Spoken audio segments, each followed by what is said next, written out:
Howard Axelrod, how are you? I'm doing well. How are you, Josh? Not too bad, not too bad. Let me introduce us. I am Josh Summers, and this is Meaning of Life TV. You are Howard Axelrod, professor of creative writing at Loyola University in Chicago. And about 15 years ago, approximately, you spent roughly 2 years living in solitude in northern Vermont.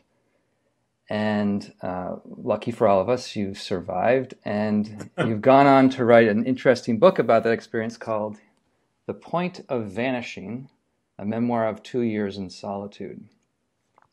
So you're a real live hermit of sorts, or you were a real live hermit. Now you're a real live professor. Right. I'm a real life former hermit. Former hermit. That's probably a fairly small subset of hermits. I don't know. We don't have annual meetings, so it's not as though you can imagine attendance probably wouldn't be so good. Yeah. So I really don't know how large of a subset that is. Or a superset. So, Yeah, we'll try to leave off hermit jokes for a little while here. Um, so I want to talk to you about the experience you had up there, and get into what life has been like for you after, and what kind of impact that experience had on you as a person.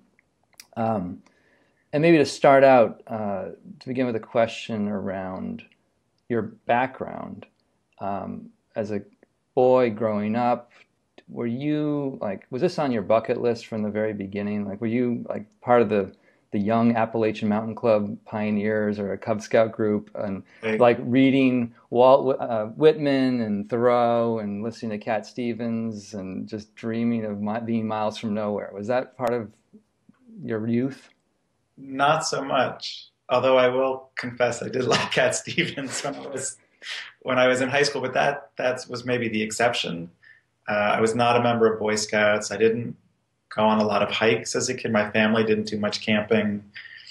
I read Thoreau in high school, but probably reacted him to the way similar to the way a lot of high school students do react to Thoreau, which is this guy's kind of out of date and he's interesting here and there. I like what he says about never having met anyone who's taught him anything. He works well with teenagers for that reason, I think. But no, I was not. I grew up in the suburbs of Boston, in Brookline, and I just like playing sports a lot, and I did my schoolwork, had friends. I was not voted most likely to be a hermit or anything like that. I did at summer camp. I really liked going on hikes, and I liked being in the woods, but I wasn't a junior naturalist or an entomologist, or I wasn't collecting bugs, or nothing I think would have stood out to anyone as a sign that I was headed towards the woods. To the woods. Certainly no sign headed, there was no sign for myself that suggested that. Okay, so what events led up to conspiring you to go to the woods? Well, I think a big moment, a kind of before and after moment in my life, a real turning point, and I mentioned this in the book, is when I was a junior in college, about a week before the end of junior year, before finals, I was playing a pickup basketball game in the gym, and there was a loose ball, a boy's finger went into my right eye, and it severed my optic nerve, which is the nerve behind your eye, the cable that connects your eye to your brain. And so I lost vision in my right eye, and that had a remarkable impact, which didn't sort of all happen at once. I mean, the blindness obviously happened immediately, but the ramifications of that blindness kind of became clear to me over time. I mean, the immediate ramifications were loss of peripheral vision on my right side, loss of depth perception, but then there are all the things that come along with just a loss of orientation in the world, my sense of how safe I was, then also my sense of reality, because physically, literally, my vision had changed. My sense of the solidity of objects changed a little bit. My sense of knowing where things were in space changed with that depth perception. And those changes to my outer eye and to my outer vision brought up over time all kinds of questions about my inner eye. What was shaping the way I saw? What was shaping how I thought? What structures influenced the way I saw and the way I thought? And was there a way to sort of get beneath all of those constructions, social constructions, sort of constructions of ways of thinking, structures of thought? Was there a way to make those visible to myself and sort of to get below them? And that's really why I went to the woods. So you see I mean, I should pause for a second and just say that for listeners who have ever fantasized of wanting to go to the woods, your book is a great taste of what that's like. But if anyone's ever wondered what it's like to have a finger almost dislodge their eye completely and cause one eye to go blind, it's also a harrowing account of that ordeal. And you identified that moment as the disruption that kind of jarred you off the course of your trajectory that you were on. Yeah, I mean, I think we all have, to use a metaphor that is, I guess, highly technological, we all have default settings. We just have ways of operating in the world, assumptions that we don't even know are there. And that moment, I think any kind of traumatic moment, any kind of big moment in a life is bound to disrupt. As you said, is bound to disrupt your default settings. Mm-hmm. Make them clear to you and then to make you question whether you need different default settings, or sort of what settings, how are you going to adjust to life after that kind of moment, and how are you going to find new settings that make you feel, I don't know, make you feel solid in the world, make you feel as though you sort of know where you stand. So what I'm wondering about is, I can imagine somebody having this kind of traumatic incident, this disruption, and almost scrambling to just get back to normalcy, like to get the bus back on the road, kind of. Right. But this kind of undid you in a not in a, like a, you didn't fall apart mentally. It didn't seem from reading the book, but it led to this more dramatic decision to go away. Well, my response, I agree with you that sometimes the impulse afterwards is to scramble towards getting the everything back on track.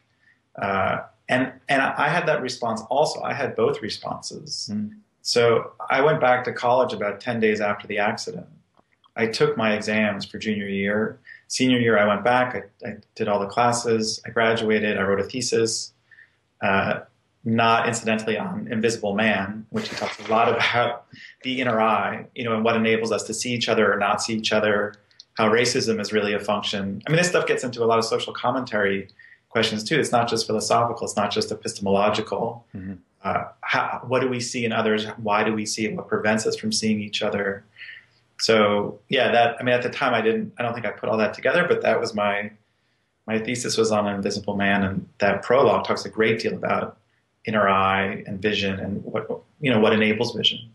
But so anyway, that's a long way of saying my impulse was to get things as back on track as I could, but at the same time I also had a contradictory impulse, which was to search, to discover sort of what a new way of seeing, really, sort of what could I trust, and how could I get down to what was shaping the way I saw the world. So outwardly, I think I continued more or less the way I had before. Mm-hmm. Perhaps also significant is that outwardly my right eye, after all the blood and the swelling went away, for quite a while looked the exact same as my left. So outwardly to friends and to people at school, I looked the same as I had before. I was able to maintain that appearance. But inwardly, I felt very different, disoriented, questions that had always been there, that I think any 20 or 21-year-old has. What's important? What do I value? How should I live? What should I orient by? All those questions became a lot more immediate, even more physical, on a daily basis. So I had both responses. And then just as the years went on, so those, I said there was sort of a gestation period to the changes that happened after the accident. As those years went on, 21, 22, 23, 24, 25, those two responses, the outer response of being exactly the same and succeeding and writing an honors thesis and all that, and the inner response, which was all these questions, trying to figure this stuff out, those two things kept diverging until I couldn't straddle the two anymore. It was too hard. William James talks about this a lot in Varieties of Religious Experience. Whenever someone has that kind of divide between their inner and their outer life, eventually it precipitates a crisis. And that's what led me to the woods, was that feeling that I couldn't navigate, I couldn't maintain that outer life as so divided from my inner life. So I wanted to go somewhere where I didn't need to have an outer life. And before we get to the woods, what was it specifically about going to the woods itself that was the was the decision you came to, rather than say going to more formal thing like people ordained as monks in monasteries and things like that. Like, what was it about that form of it, of exploration or adventure? Yeah, well, I really didn't want to be a part of any social construction. It wasn't that I was seeking out solitude per se. It's that I was just looking for an absence of any other kind of construction of meaning because I wasn't sure what I could trust. So the idea was to go to be in the natural world as divorced as possible. I mean, I knew that the way I thought was still going to be a product of everything I'd ever learned and never saw. There's no way to eradicate, and language. I was still going to have language when I did think, and that, of course, it's not as though you can sort of burn down the history of the world inside of yourself, and it's not as though I really wanted to. It wasn't as though I was trying to go entirely to zero. I mean, it's not possible and probably wouldn't be healthy anyway. But as much as I could, and as much as did seem healthy to me and sort of manageable to me, that's what I wanted to do. So to join up with some group or some sort of structured version of solitude or of reflection wasn't going to serve my needs. Got it. So you found a place in northern Vermont, the Northeast Kingdom, and before we get into what your experience, what you did up there. I think most people, and this is at least the way it is for me, if I imagine going away to a cabin in the woods for a month or two or even a year, I think, okay, I'm going to bring like remembrance of things past with me. I'm going to finally read all of Tolstoy. I'm going to bring a stack of journals and write the great American novel. Those kinds of artistic or personal projects that have been sort of sitting on the back burner. I'm going to really tackle them in this time and use my time well. That was not your approach at all, right? So what was your day to day in the woods like? What were you going there to, and what did you do? Right. So the idea was less to produce something the way you're saying, or to sort of be adding things to your life as you're describing, than to be letting things go, to sort of be sloughing off all of these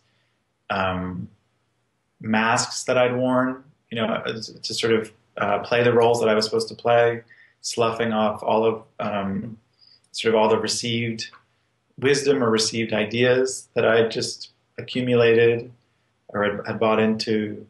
So it was the idea was just to let as much sort of sift away as possible and try to get down to something underneath, sort of what's at the bottom of all of those layers. So on a daily basis, that meant.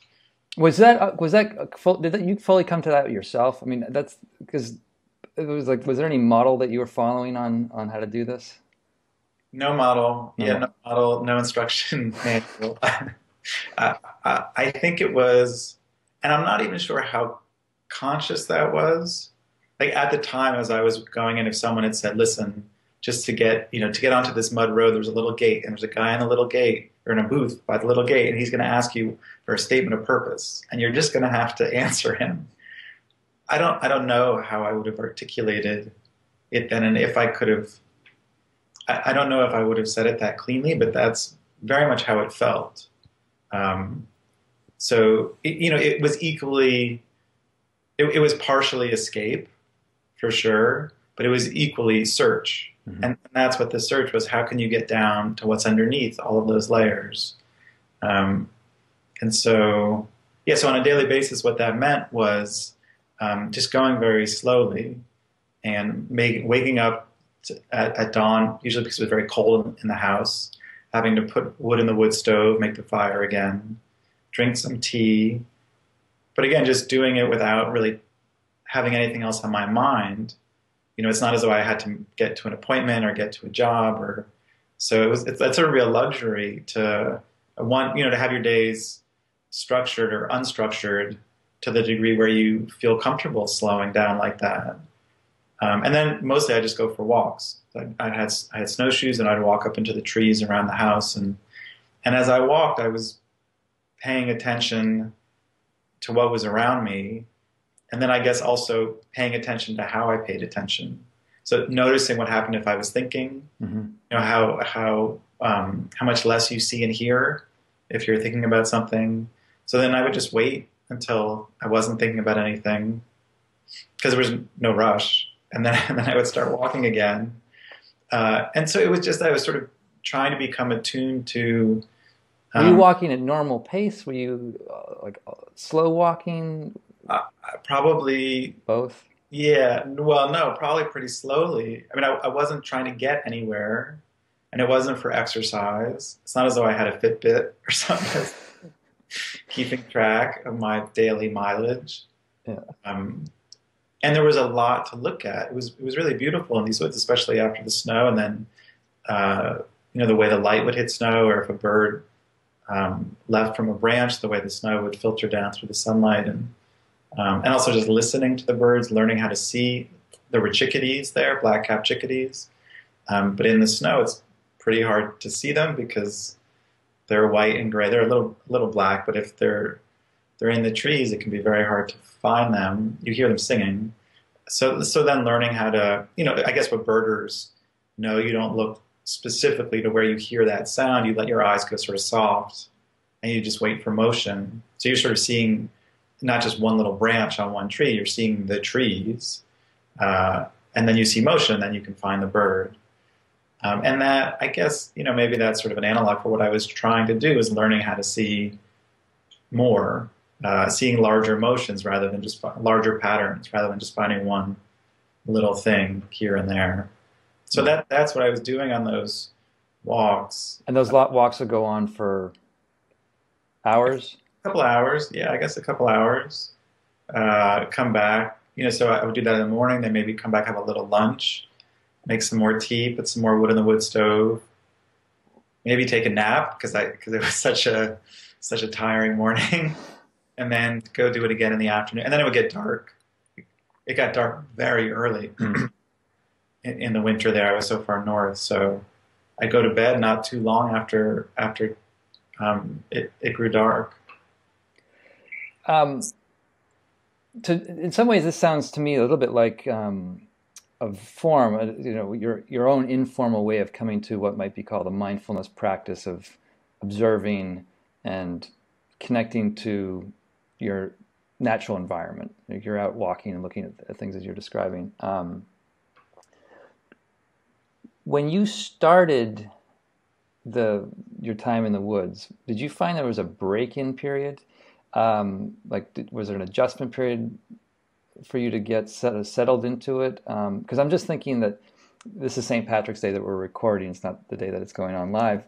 But I'm remembering a time 20 years ago when I was a student in Ireland, and someone over there, over a spring holiday, had given me a key to a cottage in West Cork for a week. And, you know, this was part of my fantasy of like, oh, I want to go and like be by myself in some sort of cottage setting and really connect and commune with the things that are essential. Right. And I turned up at that cottage, burned through 3 books in 2 days, and hightailed it out of there just because there was, I can't even really remember what it was. It wasn't necessarily the sound of the wind that drove me crazy or the random knocks on the door, but just not rubbing against any sort of social contact, you know, whether it was strangers or friends, brought up a kind of like anxiety. Yeah. Of like, was I even going to exist? And if I stayed would I go crazy in a way? Like if I stayed too long in this. So did you go through any of that? Did you have any kind of like periods of extreme doubt in the beginning or vacillation around whether this was a good idea? Right. Well, I had the advantage of having had a kind of training camp or preseason or preparation because for 2 years before I went to the woods, I was spending a lot of time out west alone. I would teach in the fall. I was a teaching fellow at Harvard for the 2 years before I went to the woods, but that was only a 1-semester gig. And so then each year after the teaching ended, I got in my car with my tent and my sleeping bag and just drove west. And the first year I spent a lot of time in New Mexico. I lived in New Mexico, and then I was in Arizona.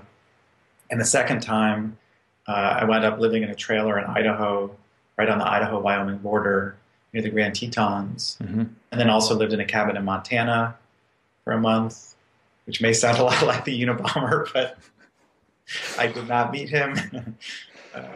No interactions with the Unabomber. And I was in Washington State for a while. So I had spent a lot of time in solitude and in different kind of lonely rural outposts before we went major league.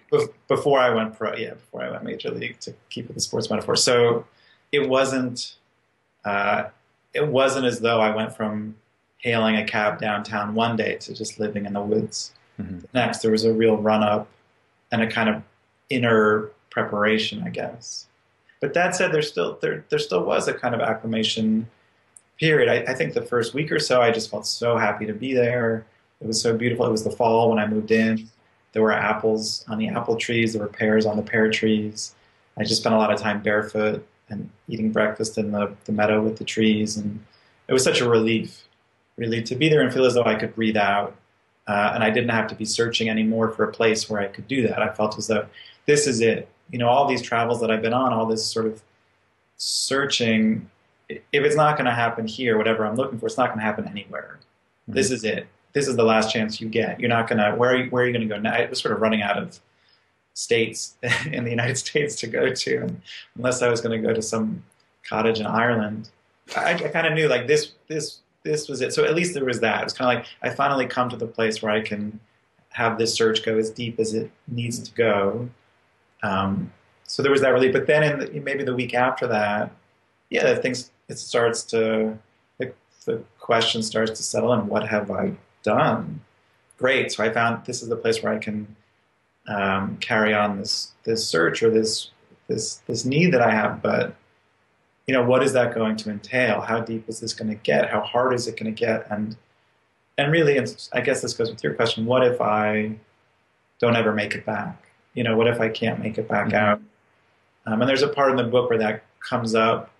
My brother once in a while I would get a telephone call, and this was a call from my brother, my older brother, and he had read Into the Wild, which I had not yet heard of.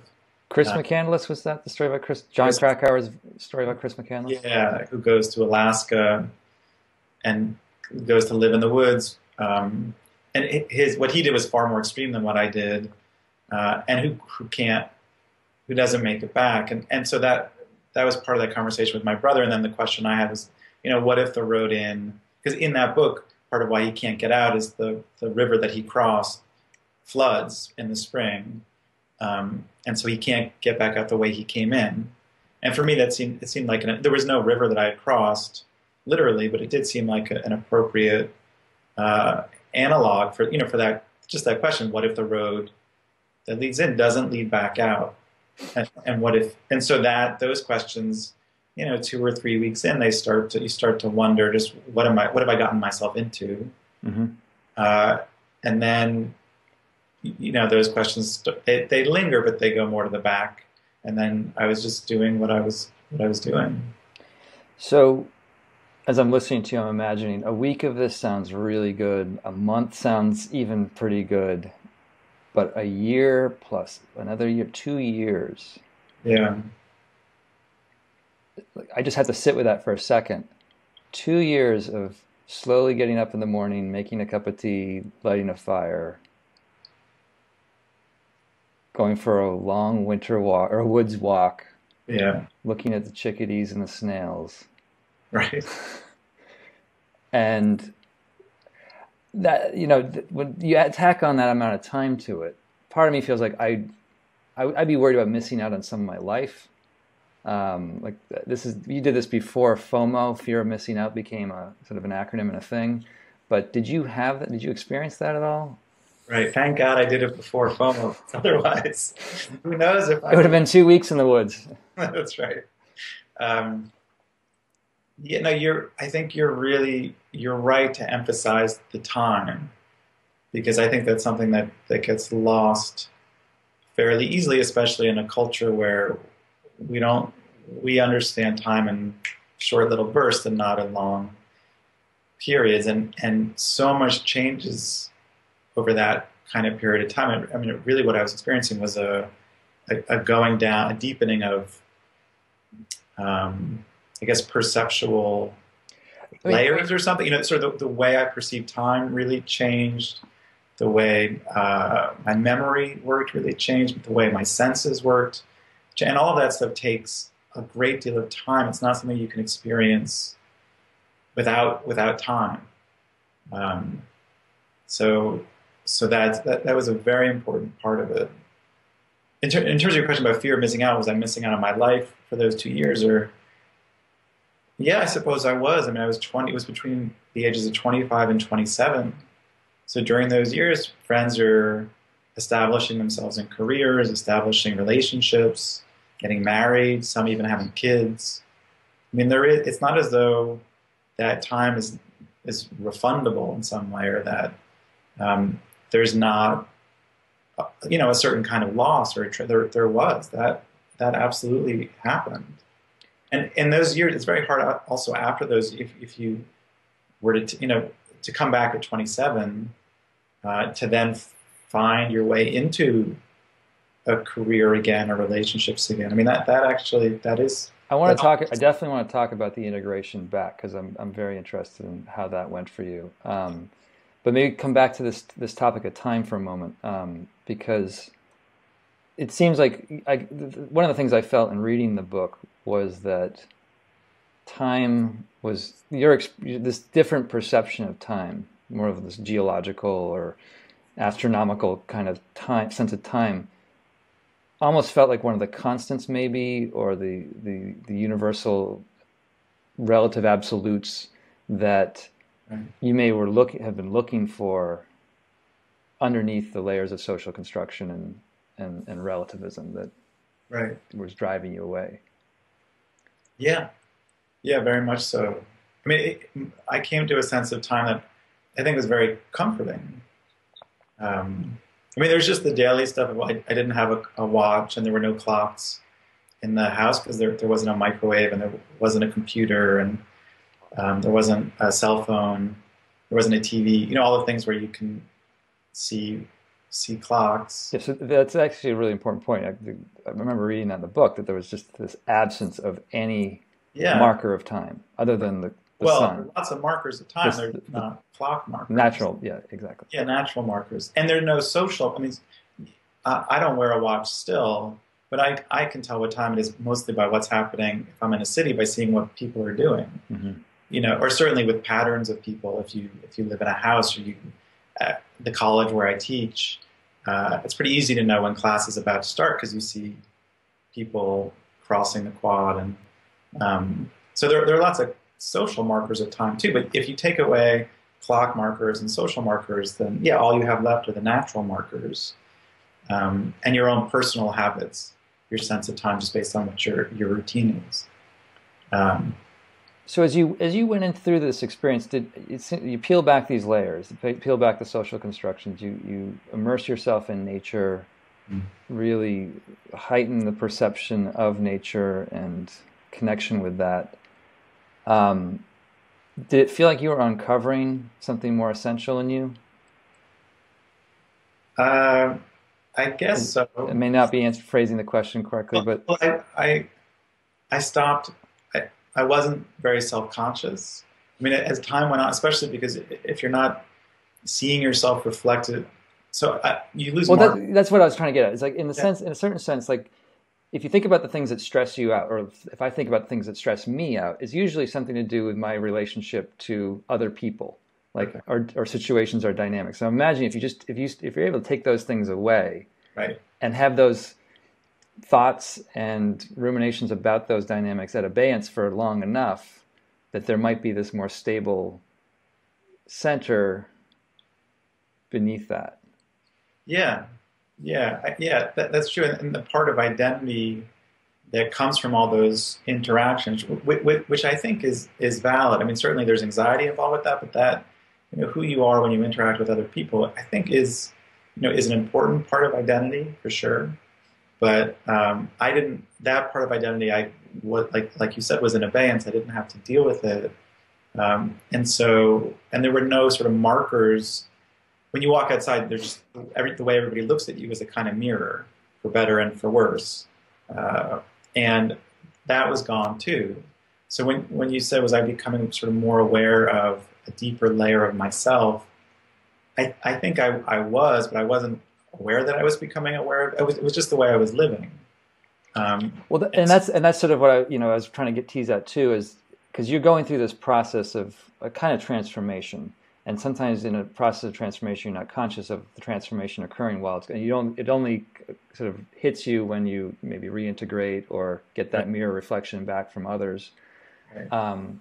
And you didn't have any mirrors, you did not have any literal mirrors in, but the Howie that went into the woods did become much thinner. Right. You lost a significant amount of weight. You also became very grizzly, right? You had a large beard. So grizzly. And you'd have to go into the town every now and then on grocery runs. Right. So there's these punctuated moments of interaction, and I think there was even a random Thanksgiving that you got called home to go to your relative's house or something, and there was this you in suburbia stumbling around, not stumbling, but doing your slow walking meditation and attracting the attention of the local authorities because people were calling you in. Right, the police. So in those experiences, did you get a sense of, okay, what was it like when the transformation or the juxtaposition of what you had come to in the woods against the reflection you were getting back? What was that like? It was startling. It was really startling because, like you said, I wasn't aware of the change. I think that's how true transformation generally happens. You don't know it's happening while it's happening until something gives you a reflection, and you're just, I was stunned by how much I had changed. And it's not even just sort of the social reception I received, which is kind of a euphemism for the way the cops treated me, but I mean, also your brother, what was your brother's question for you at the Thanksgiving over the football game? He asked you something like... My cousin. Your cousin, He asked me, what's the takeaway? Right, as if there could be a bullet point or two of... Yeah, and that goes along with what we were saying before about time. How so much of what I experienced required time. And there's no way to explain that in a question that presupposes sort of the absence of time or an incredible compression of time.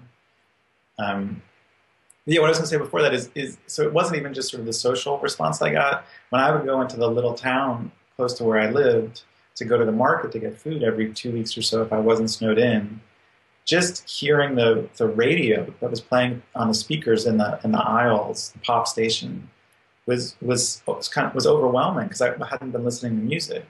So that, along with all the products on the shelves and how colorful they were, and just how fantastical, for instance, the cereal boxes are, the colors on the cereal boxes and all the animals. If you look at sugar cereals, all the animals, all the crazy cartoon animals, which, I mean, now I go into a market, I don't pay much attention to it, but at the time, coming from only looking at the birds and the trees and the snails and the snow, to walk into a market, having not heard any music, and suddenly to hear Elton John singing Rocket Man, and to walk down an aisle where you see the rabbit on the Trix and the tiger on Frosted Flakes, and all these old sort of jingles or old Frosted Flakes, they're great. And you look at Trix and the rat. I mean, all these things sort of pop way back in my memory, and they're coming up. And it was really, it's bizarre. It's like, oh wow, the daily world that we live in, that we take to be so normal and dull, even, what's more dull than a supermarket aisle, is actually, if you haven't seen it for a while or you're attuned to it, is really fantastical. The analogy that's coming to my mind is that if we took myself or you now in normal life and brought us onto center stage at a show in Las Vegas and said, this is your new life. Yeah. That kind of sensory overload. Sensory overload. And just how dazzling, how everything, all that stuff is vying against the other stuff in the supermarket or the other stuff on the radio for your attention. So there's an attention war and there's escalation. And now, if you've sort of tuned out and your existence in the woods is whatever, I don't know, 15th century or something, and then you're just sort of jumped into the 20th or 21st century and you walk down a supermarket aisle, it's bizarre. So that was one level. And then, yeah, going to the town where my cousins lived and going for a walk and being stopped by the cops, not just one cop car, but two cop cars, because some woman looking out the window saw me just wandering through the neighborhood looking at the trees. And This doesn't I just, happen anymore in Chicago for you, does it? I have not been stopped by the police yet in Chicago, but I mean, that actually raises another point too. I mean, it's sort of a joke, but it did occur to me after that. This goes with social constructions also that, eventually I was able to talk my way out of it with the cops by citing family in this town and et cetera. Yeah. But I did have to wonder afterward, if I'd been black, or if my skin had been dark, then, in any way, or if they thought I was gay, or if sort of all the social constructions that would have changed how they thought about me, Mm-hmm. And sort of what would have happened, how quickly that could have escalated. So that was sad. It just felt like a sad encounter. Yeah, no, it was painful for me. I mean, the closest thing I can come to what you did was I go on these very short-term silent meditation retreats which to normal people sounds like a long time, 7 to 9 days or a month or something like that. But after reading your book, I realized the meditation retreats. Which to normal people? Well, to know people that haven't done these things, who've never gone for that much time. Yeah, not to be too general here, but people are intimidated by going away and just being silent for 7, 9 days. They think that's a very terrifying prospect. But I realized while reading your book that what I do on these meditation retreats, or what people do on these retreats, is really sort of like literally Club Med style of solitude. It's like, the food's cooked for you. There's a schedule. You don't have to think too much about what the next thing to do is. You're not in that stripped down form where there's nothing. I haven't experienced it that way, but my bet is that with those retreats, you do get you sort of go into a similar zone. You taste, you sort of feel what it's like to not speak and to be in solitude and how, but then you're not then forced to live that way. You sort of feel it and then you go back to your normal life. You come out of it. Yeah. And one of the things I was thinking about earlier in our conversation is that, with your walking out in the woods, in a way, I mean, it's a sort of an externally directed form of attention, of Mm-hmm. sharpening perception of your environment. And the meditation process, at least in seated meditation, tends to go internal more, with the eyes closed in most systems, and maybe a similar intention of connecting with something more true or essential, or coming to a sharper, more accurate perception of things. Yeah. As your mind pieces together the construction of your reality, or something like that. I think there are some overlaps, but I was definitely struck by just the sort of the length of the sense of time in general. Just right. 2 years is just a huge time commitment, and that brings me to the thing I wanted to bring up around the fact that I've actually met you. We have a mutual friend, and I think it was about 6 or 7 years after you had come back that we connected at a concert our friend was giving, and we ended up hanging out a little bit when you were in Boston, and this is sort of the hermit in the bar section of this conversation. So I had never been to a bar with a hermit before, or former hermit, a former hermit.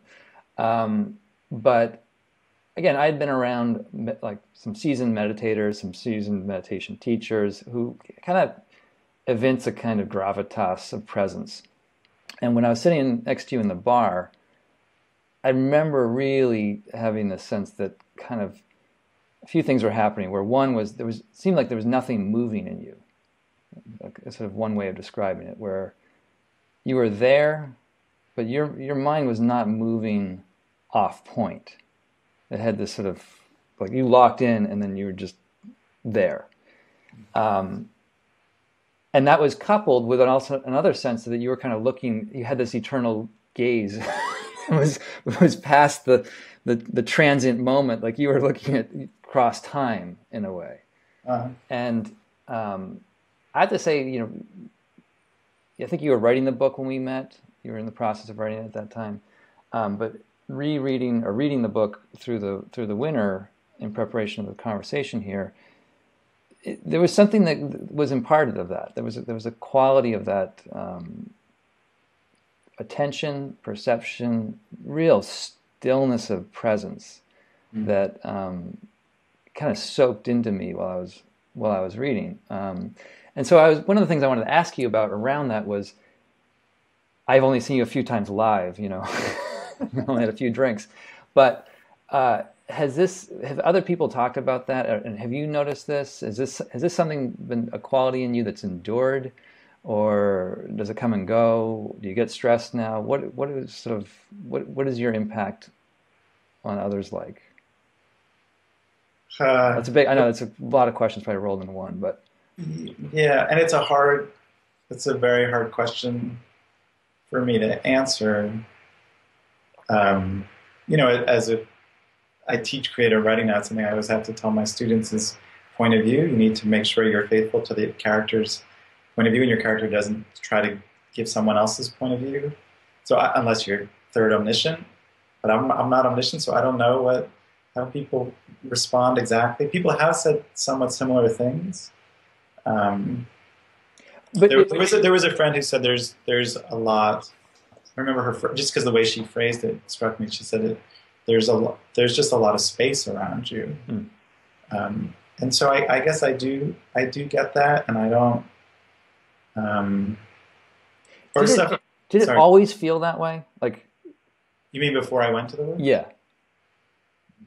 No, I don't. So the Howie pre-Woods versus post-Woods, there's some more rugged changes that occurred. There's some. I mean, I think that was always there. I think the way I paid attention was always.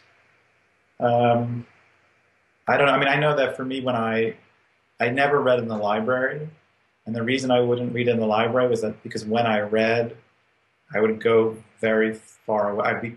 If the book was good, I'd completely forget where I was, and so to read in public felt very strange. It felt like I was naked in a way, you know. So I would only read in my room, so that way no one would tap me on the shoulder, and I would have to look up. Startle you. Yeah, it would be like I get the bends. You know, it'd be like coming up from very deep too quickly. So I don't. So I guess my attention was always something that was fairly strong, but I don't. Yeah, I don't know if I had.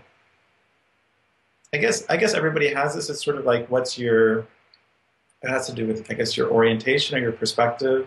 It's like if you're walking around with a daily map, sort of how far does it extend? And maybe that also has to do with sort of a map of time as well. Are you only thinking about the moment itself, or are you aware of, you know, or sort of, I guess if people have anxiety, they're only thinking about something that's 5 minutes ahead or 20 minutes ahead or a week ahead, and they're not really inhabiting where they are, and there's no sense of the past. And if you're able to, and when you feel calm and not so stressed, maybe the sense of time, the map of time that you carry with you is more expansive. You're able to be in the present, but you're also aware future. There will be things that will come, and you're aware of stuff from your past, and you know, time sits a lot more lightly on you, and it's a fuller version of time. And I think that maybe I'm not explaining this that clearly, but the sense of time that I carry with me, and maybe a place too, but especially a time, is more expansive than it was before I went into the woods, I think. So with that comes, yeah, I guess a sense of calm, or, you know, what people perceive as a sense of calm or space or stillness, or, you know, something along those lines. But I mean, I'm guessing it probably had, like, it probably weakened. It goes through weaker phases. I mean, do you get stressed now? Do you get agitated? Yeah, sure. There are times where the way I feel it is, I guess the way I think of it, the way I feel myself going fast, or faster than I like to go. And so, yeah, I guess that's if there's something I have to get done, or there's something that I'm waiting to hear back from someone, or something like that, and I can feel myself going a little faster. I'm thinking a little faster, and not in a pleasant way. Mm-hmm. It's sort of the speed of anxiety rather than speed of acuity, and yeah, so that does happen, and I still speed up and slow down like everybody. I think the difference is that I'm more attuned to it than I used to be. So now, if I start going past sort of my internal, like my little internal dashboard, the light will go on a lot quicker. Uh-huh. It'll show, oh, you're going a little too fast. You might be getting into the red zone. And then what I do with it, then sometimes I still go fast because it's like, oh, what I need to get this done, and other times I realize, oh, I just don't feel very good if I'm sped up like that. And then I will go for a walk or, do something to just kind of bring myself back to a pace that feels more comfortable. So you sort of had, I mean, not to simplify it too much, but it sounds like there was this dramatic internal reset of the default for what feels normal to you now is a much slower time scale, and quieter pace of things. Right. No, yeah, that's it. And so, but I'm also curious about what have you retained in terms of external structures that reinforce your ability to maintain that? Like you mentioned not having a watch. Right. Okay. And before we get to the next thing, though, just viewers should know, listeners should know that this is probably the first Meaning of Life TV conversation where I had to contact the treasurer at Meaning of Life TV to get a special allowance to mail an old laptop to you, which over exaggerates the hand. I mean, you had a laptop. We had some technical issues where the laptop you had was creating a buzzing sound that you couldn't detect. Yeah, that's right. My laptop was built in 1852. So the fan had ball bearings that were just really rattling around a lot. Yes. And you sent me, yeah. So I sent you a laptop. By carrier pigeon. Yeah. And here we are. Brilliant. But the way you phrase that is actually right. I mean, I guess to go with the computer metaphor too, I reset my default settings, and that's something that's very hard to do. And then your next question is sort of what in my daily life reinforces that reset. And I go for a walk every morning. When I make sure the first thing I do after I wake up and use the bathroom or get a drink of water is to go for a walk, rather than check the internet, check news, because I do feel as though, especially whatever you do first thing in the morning, to some way sets the frame for your day. And I want the first information I get about the day to come from the day, not from whatever, Google. So I take a walk. I don't have a smartphone. I think that I don't wear a watch. Do you have a cell phone? I don't have a cell phone. So no, I have a landline. Stop traffic for 1 minute. Again, this is a first for a lot of things. You may be the only person I know of, and maybe the only person many people have even heard of that doesn't have a cell phone. So that begs the question, how do you survive? Well, I survive the same way people survived before cell phones existed. I eat and I breathe, and survival's not all that hard without a cell phone. Well, I know, and this is becoming an issue that you're hearing more about in the media, and apparently Nokia, I don't know if you heard this, but Nokia is rolling out one of their old retro phones.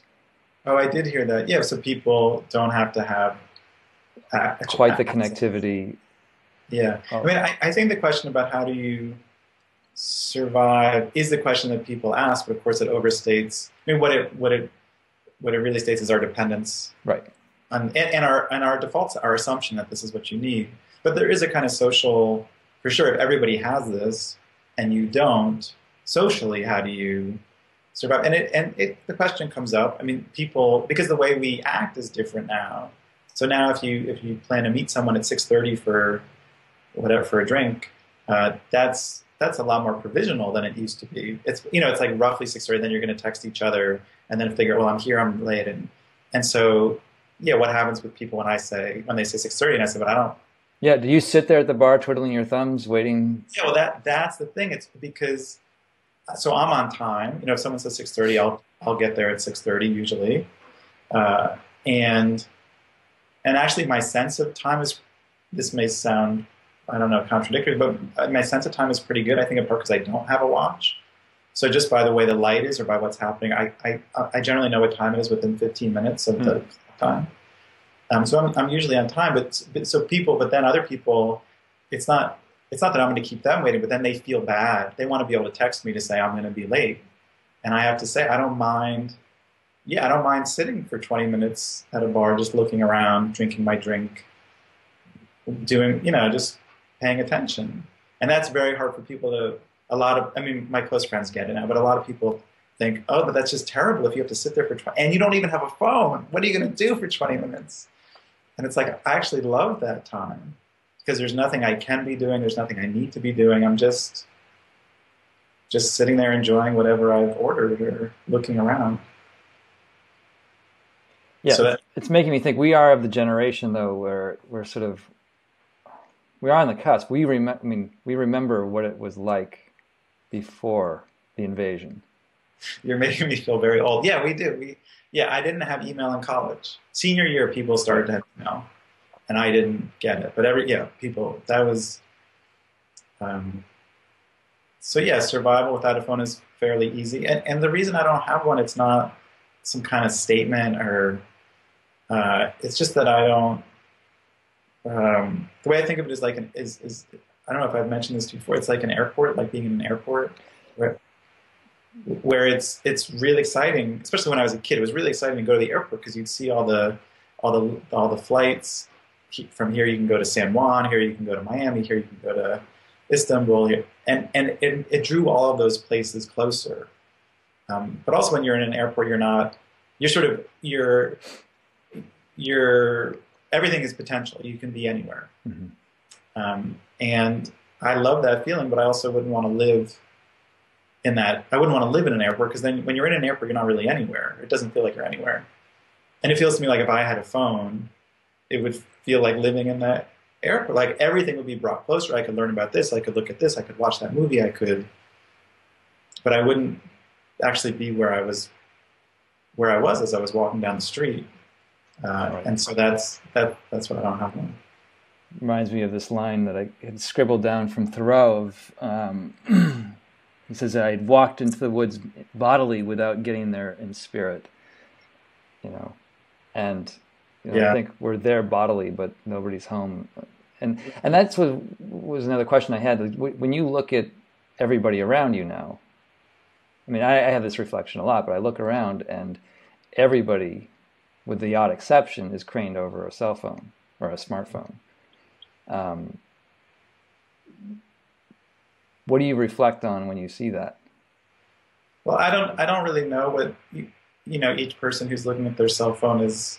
Again, it's a point of view thing. I wouldn't presume to know what one person who's looking at her phone could be looking at a text from her best friend who's in the hospital. Like it could be a very profound kind of connection that person's having. Mm-hmm. While the person next to her might just be checking out the latest about Beyonce or something. I mean, there's no way to know what people are looking at or feeling when they're on their phones. But I guess I'm commenting more on the ubiquity of that form of interaction now. Yeah, well, I do think it's really important to question, and this is the book that I'm working on now. Everything that influences our sort of the lenses for our inner eye, everything that shapes how we look at the world, that shapes our perceptions, that shapes how and what we think. And every intellectual technology does that, going back to maps, mm-hmm. And just the invention of writing. And I mean, so basically our intellectual and really our cultural history is the history of our technologies and especially our intellectual technologies. And now we've got the most powerful intellectual technology we've ever had with smartphones and sort of digital connectivity. So it seems really important to me to ask these questions. How is this stuff changing our sense of space and of place, especially, not just space, but place? How does it change our sense of time? How does it change our sense of identity? How does it change our sense of memory? How does it change just our senses, the way we perceive? So, basically all the stuff that I encountered when I lived in the woods, the way my inner eye changed, I'm now looking at the way digital technology, and it's really smartphones, the impact they're having. And I think it's just a question of, well, this stuff is going to enhance certain parts of our inner lives. It's going to make us better able to do certain things. And of course, it's going to diminish other parts of our lives and make other things harder for us to do. And I'm just trying to examine what those things are. Because I think there can be an assumption, especially with me, because I'm this former hermit and I don't have a cell phone, and that, the response is going to be that this stuff is bad for us, or it's somehow unnatural or whatever. And I'm not entirely convinced. I mean, I do think there's a lot of stuff about digital technology that's really, look at, we're having this interview now. And so I'm just trying to look at it slowly, the way I look at everything, and understand, to develop, on the one hand, really like a metaphysics of digital life. How is this changing the way we orient in the world? And on the other hand, to do it in a way that's really practical. Like, what happens on a daily basis if you're always looking at your GPS to get places? What does that do to your sense of place? Space, yeah. Yeah. Well, the issue seems, not so much the technology itself being positive or negative, it's just that it's there's an addictive quality to the technology, and then it's hard to self-regulate. And you see these, the irony is there's more and more apps out there on how to shut down and block and make utterly useless your smartphone for periods of time, so you can actually... Yeah, which are funny. Yeah, but it is, it's also, right, it's how addictive this stuff is, but that really, it structures our awareness. It structures the way we communicate. It structures the way we receive news. This stuff had a huge impact on the presidential election. Mm-hmm. It structures the way we talk about things. And all of that's really important, because then it's not just a question of what's the content. Are you reading this story? Or are you reading that story? It's a question of how the structures are changing how we think. And that's, it's harder to look at that, but it's very important to consider, I think. Well, I want to be mindful of your time, speaking of time, and thank you for your time today. It's been really a pleasure talking to you about all of these things. Just want to give a shout out again, The Point of Vanishing. It's the best thing I've read in 2017. Actually, the best thing I read in 2016 and 2017. I read it because I had to for our conversation, but I enjoyed every second of it, and it was a phenomenal read, beautifully written. Where can they get that? On Amazon? Sure, you can get it anywhere. I guess I think IndieBound is the site to get it through independent bookstores. They can get it through Amazon. I'm not a huge advocate of Amazon for lots of reasons, but if someone is a fan of Amazon, they can get it through them. You can go to your local independent bookstore and buy it there, or have them order it. I think those are the best ways. My parents, this is maybe off top, but my parents happened to have just been in New Zealand, and they went into an independent bookstore in New Zealand, and it was there. Which made them very, very proud. Very proud, very proud. So if you live in New Zealand, you can go to your independent bookstore. Yeah, I'd say go to your independent bookstore. That's the best way to get it. And when's the next book out? Well, we'll see. Does it have a title yet? A working title? Or is that like revealing the name of a baby before it's born? Yeah, it does have a title, but I don't want to share it. Can I just plug, can there be a chapter in there on how to live without a cell phone? I know I've asked you that before, but if you could, a short manifesto on how to live without a cell phone. I think it could go viral. Okay. I'll think about it. All right, Howie. Thanks so much. Okay, thank you, Josh. Great talking to you. Take care.